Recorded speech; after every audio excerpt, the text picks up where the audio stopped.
Más detalles sobre esos disturbios vamos a hablar con nuestro plató de informativos, con el periodista Daniel Utrilla. Daniel, muchísimas gracias por estar con nosotros.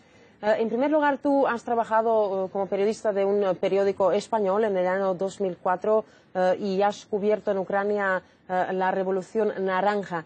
¿Puedes comparar esas dos manifestaciones? Sí, yo creo que lo que más nos llama la atención a quienes tuvimos la oportunidad de vivir aquellos acontecimientos en directo es precisamente la violencia, ¿no?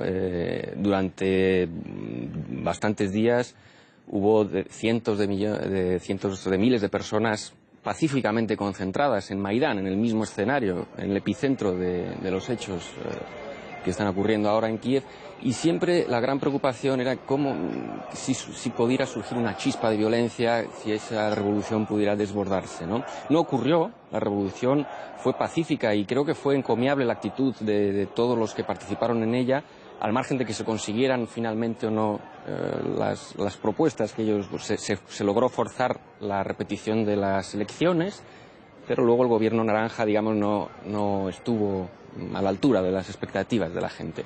Pero al margen de eso, yo creo que fue una revolución ideal en el sentido de que no hubo violencia. Entonces, los acontecimientos que vemos ahora llaman poderosamente la atención, cómo la estrategia ha cambiado o simplemente se ha desbordado la situación. ¿Y qué te parece a ti? ¿Por qué surge eso ahora mismo? ¿Cuál es la diferencia justamente en estas manifestaciones? ¿Son diferentes organizadores, digamos, de estas marchas de la gente? Yo creo, bueno, en la Revolución Naranja sí que hubo un anhelo, digamos, más pacífico de, bueno, queremos cambiar las cosas, queremos... Había también, hay que recordar que el gobierno naranja pues quería acercarse a la Unión Europea, pero era una propuesta pacífica por parte de la ciudadanía.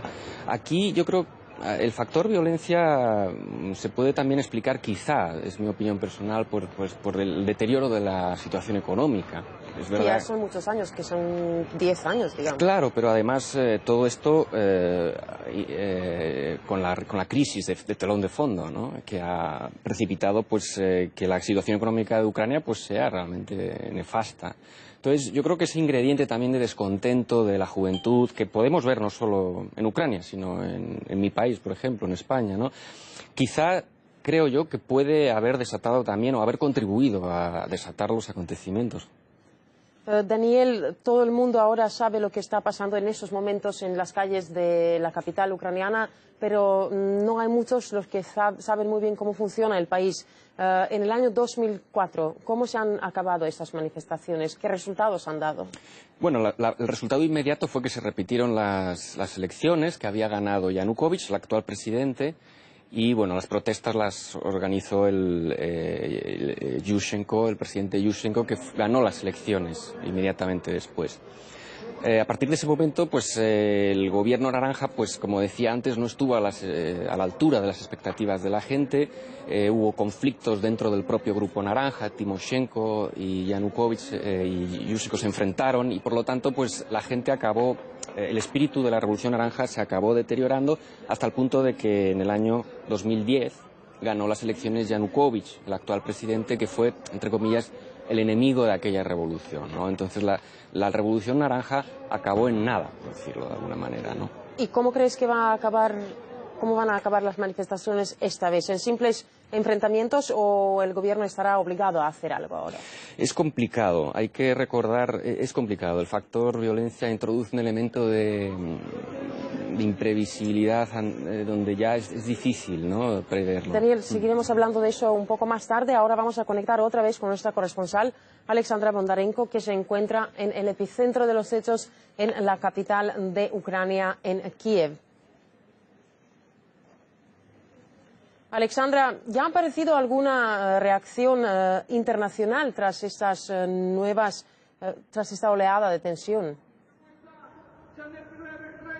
Hola Elena, bueno sí, José Manuel Barroso afirmó que estos acontecimientos en la capital ucraniana de Kiev podrían conllevar las posibles sanciones de parte de la Unión Europea. Por su parte, el secretario general de la OTAN, Anders Fogh Rasmussen, anunció que él condenó estos acontecimientos que han conllevado a la muerte de dos personas. Como sabemos, ha condenado esta violencia. Según sus palabras, esto no ayuda a resolver la crisis política en el país y tampoco ayuda a resolver la situación, estos enfrentamientos que vemos últimamente en las calles de Kiev. Por su parte, el presidente de Francia, François Hollande, también afirmó que está preocupado por la situación en Kiev. Él abogó por un diálogo entre el gobierno y la oposición y, como sabemos, el presidente de Ucrania en estos momentos se está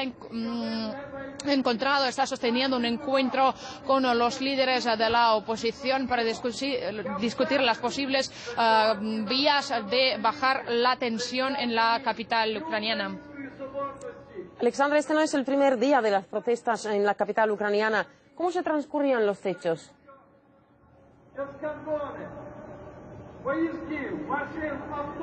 Hechos ahí en la capital ucraniana, ya que este no es, como hemos dicho, no es el primer día de las protestas.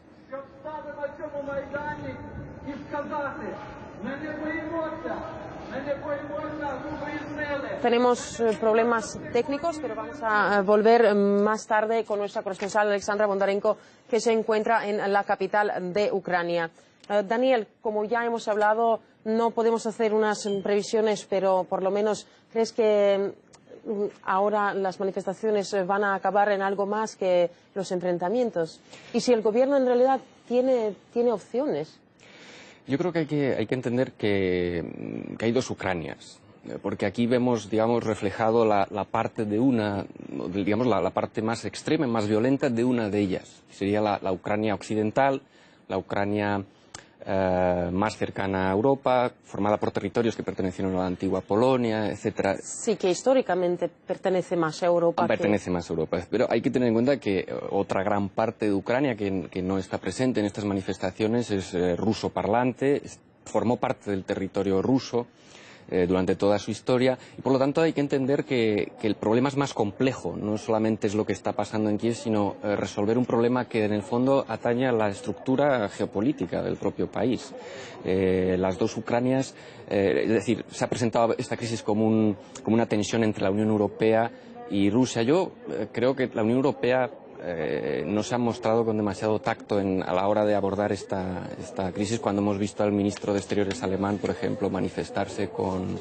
Creo que hay que tener tacto y cuidado porque la situación es complicada, es tensa y no se resuelve fácilmente. Hay dos pueblos, en el fondo, con distintos puntos de vista enfrentándose aquí.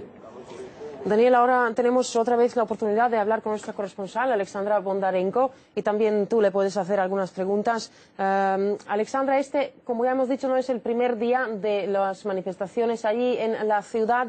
¿Cómo transcurrían los hechos ahí? Bueno, todo empezó hoy en las primeras horas de la madrugada, cuando los policías intentaron irrumpir en las barricadas, trataron de expulsar a los manifestantes hasta la Plaza de Europa.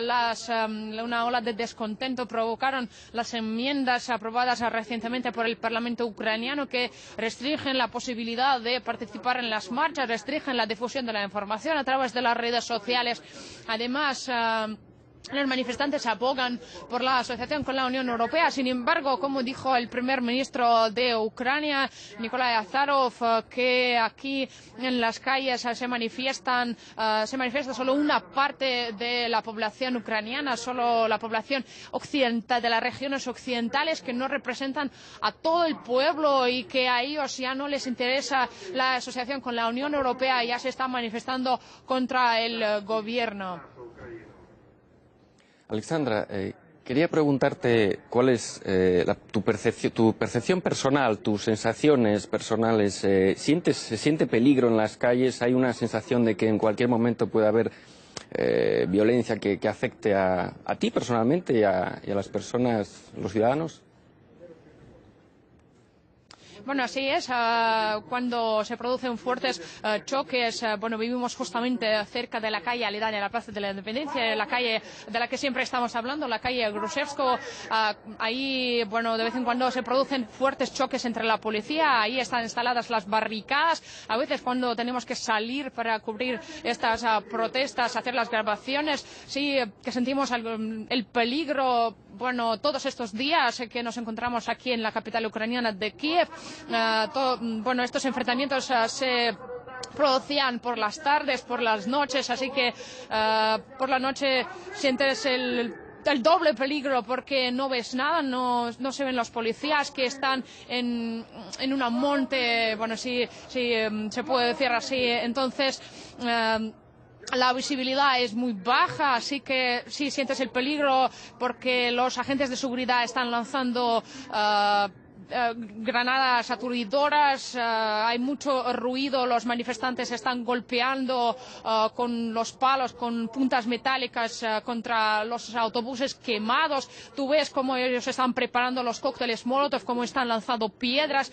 Bueno, también sientes peligro cuando ellos están lanzando piedras porque nunca sabes si puedes resultar afectado o no. Así que sí, durante estos fuertes choques sí que sientes peligro. A propósito, ahora acabamos de salir de hotel cuando estamos dirigiendo al punto donde estamos haciendo este directo y no pudimos salir porque las guardias en el hotel no nos dejaban salir porque los choques se producían justamente cerca de la entrada a nuestro hotel. Los manifestantes estaban lanzando piedras, petardas, la policía estaba respondiendo con balas de goma, con gases lacrimógenos. Ahora ellos están incendiando los neumáticos, así que sí, ahora se siente esta tensión que se vive en las calles de Ucrania.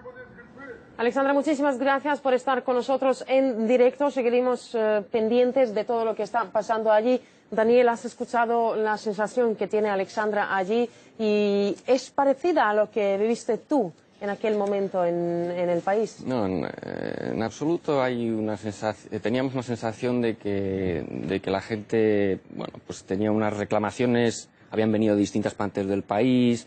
Era una revolución, si se puede decir, bonita. Es decir, en el sentido de que se respetaban las dos partes. Hubo incluso manifestaciones que venían de la parte del este, de